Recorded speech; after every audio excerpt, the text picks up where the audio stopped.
Puji Tuhan, Salam Bapak Ibu yang saya kasih dalam Tuhan Yesus. Kita kembali dalam renungan harian Betani Kebumen. Hari ini kita akan membahas tentang belajar kebenaran yang murni. Saudara-saudara yang dikasihi oleh Tuhan Yesus, semua orang berusaha berprestasi dalam hidup ini untuk mencapai apa yang mereka idam-idamkan. Itulah yang mereka pandang sebagai pencapaian yang dapat membahagiakan dan membuat hidup mereka lengkap atau utuh, serta bisa mendatangkan kehormatan bagi sesamanya. Tetapi hendaknya orang percaya tidaklah demikian. Usaha yang kita lakukan melalui segala hal adalah bagaimana dapat menjadi sempurna seperti Bapa atau serupa dengan Tuhan Yesus Kristus. Mencapai kesempurnaan atau serupa dengan Yesus sama dengan memiliki kesucian hidup. Tentu ini adalah kesucian hidup yang berstandar kesucian Bapa. Bapa berfirman, "Kuduslah kamu sebab aku kudus," dalam 1 Petrus 1 ayat yang ke-16. Kesucian yang harus orang percaya capai adalah kesucian yang melebihi orang beragama manapun, bahkan lebih dari tokoh-tokoh agama mereka. Saudaraku, kesucian hidup harus membuat orang percaya merasa bahagia, membuat hidup menjadi lengkap dan utuh, serta mendatangkan kehormatan di dalam kerajaan Tuhan Yesus. Itulah yang harus menjadi idaman kita satu-satunya. Ingatlah bahwa hal ini tidak bisa dicapai oleh manusia yang tidak mengenal keselamatan di dalam Yesus Kristus. Orang percaya yang memiliki anugerah untuk memiliki pencapaian kesucian itu harus menghargai kesempatan dengan meresponi anugerah tersebut secara pantas. Jika mereka tidak menghargai anugerah tersebut, maka mereka tidak akan pernah mengalami maksud keselamatan yang diberikan di dalam dan melalui Putra Tunggalnya, yaitu Tuhan Yesus Kristus. Saudara-saudaraku yang saya kasih dalam Tuhan Yesus, banyak orang yang mengaku sebagai anak-anak Allah, tetapi mereka berkeadaan tidak berbeda dengan orang-orang di luar gereja.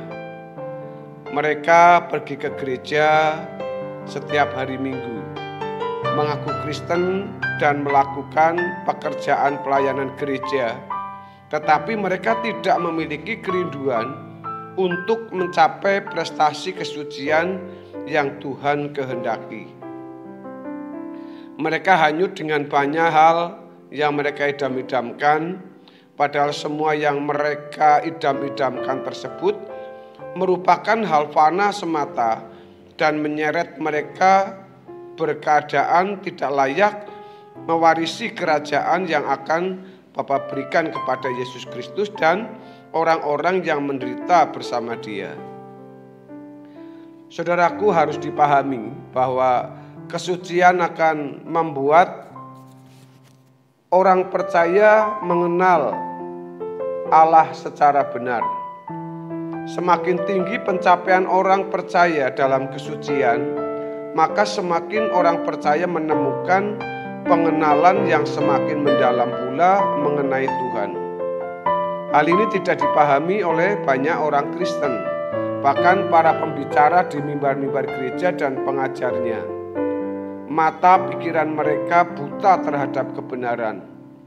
Tuhan sedih menyaksikan para teolog yang belajar mengenai teologi.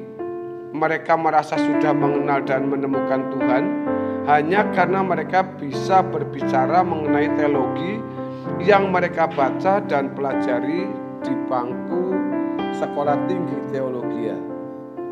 Apalagi kalau mereka menyandang gelar S1, S2, S3, bahkan STH, MTH, MA, MACE, masih banyak lagi ya, THM atau doktor, bahkan sampai ada gelar ke profesor.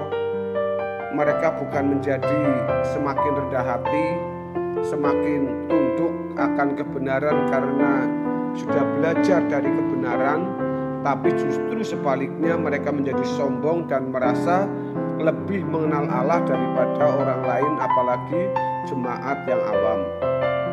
Banyak sekolah Alkitab dan sekolah tinggi teologi membicarakan Allah, tetapi Allah tidak hadir di sana sebagaimana mestinya.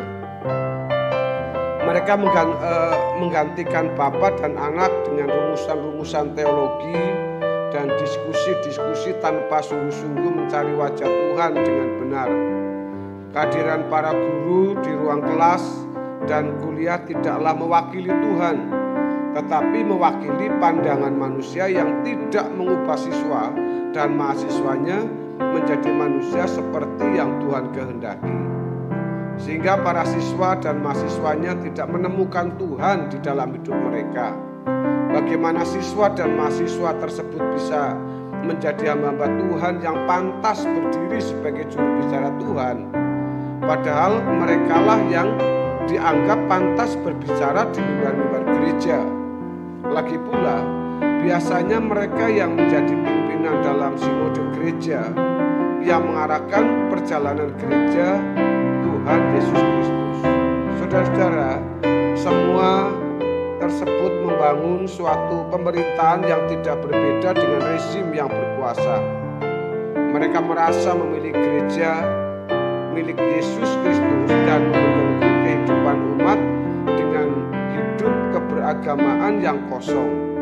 Seharusnya umat Tuhan diajar memilih kesucian hidup.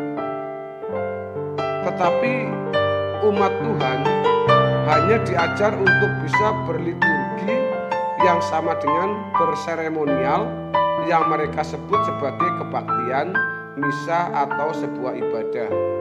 Semua yang dilakukan dalam liturgi gereja sering hanya sebuah kepura-puraan atau semacam sandiwara, sebab apa yang mereka nyatakan dalam doa, pengakuan dan syair lagu tidak sama dengan kenyataan keadaan hidup mereka sehari-hari atau setiap hari. Melalui renungan ini kita dinasehati agar kita belajar kebenaran yang benar-benar murni, meninggalkan percintaan dunia dan segala kesenangannya, menyediakan waktu setiap hari untuk menjumpai Tuhan, sehingga dengan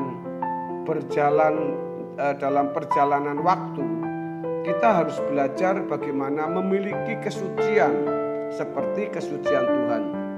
Hanya dengan memiliki kesucian Tuhan, maka seseorang dapat dimiliki dan memiliki Tuhan atau menjadi bagian dalam keluarga kerajaan Allah. Suatu hari nanti orang percaya yang setia disambut dalam rumah Bapa.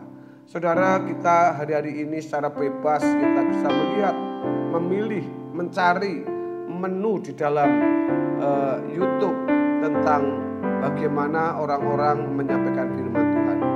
Tetapi saudara, saya mengingatkan kepada kita semua, hati-hati bahwa tidak semua pengajaran setiap khotbah itu akan membawa seseorang ke sorga. Maka pilihlah, carilah kebenaran-kebenaran yang bisa membuat hidup kesucian kita lebih baik dan kita bisa diterima di dalam kerajaan surga. Kiranya kebenaran firman Tuhan hari ini, saudara kita semua diberkati dari kebenaran firman yang murni hari ini, dan kita tetap terus belajar setiap hari. Kiranya saudara semua sehat, semua dalam pimpinan Tuhan, hikmat dan juga dalam berkat anugerahnya setiap hari. Tuhan berkati keluarga, pekerjaan, pelayanan saudara hari ini. Haleluya. Amin.